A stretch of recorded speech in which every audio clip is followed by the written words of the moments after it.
אנחנו כאן בנחלת בנימין, מרכז תרבותי אומנותי צבעוני בשלל סגנונותיו. באנו לכאן בחגי תשרי כדי לבדוק מה באמת מסתתר מאחורי כל אותם חיוכים מוכרים. בואו אחריי.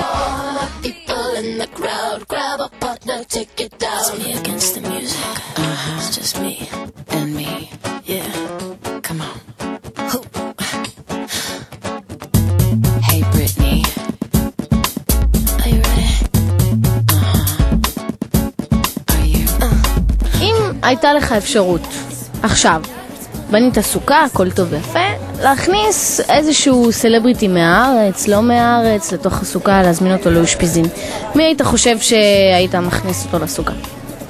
אברהם אבינו היה מין סוג של סלב. אני אוהבת את גידי גוב.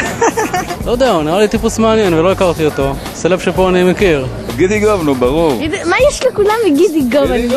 מה יש לגידי גוב? אני קם בבוקר, שומע אותו צוחק עם איך קוראים אותו, הגיטריסט, נו, עמוס עדני, וזהו, הם מצחיקים. אני יודעת, רותם אבואב. ג'ניפר לאב יואיט, נכון? כן, אוקיי. פשוט לפני שבועיים ראינו סרט איתה, חבל על הזמן, אז בדיוק עם וודי אלן, נכון? היא משחקת איתו הרבה. מי עוד? נינט. נינט. אכן נינט שוברת כוחות משהו. אמא מראיינים אותי ל-CNN.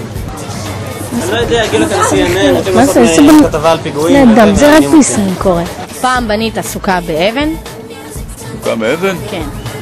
מה פתאום? אבל אני לא יודעת, יש פה אומנות באבן, אני לא יודעת. כתוב פה אומנות באבן. סליחה, הסכך היה מאבן, כן. כן? הסכך... איך יכול להיות סכך חוץ מאבן?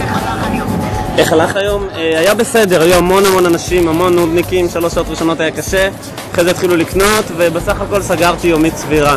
שיהיה לך שבת שלום, חג שמח. לכל עם ישראל. כאן ברקת, נחלת בנימין, ישראל. תודה רבה.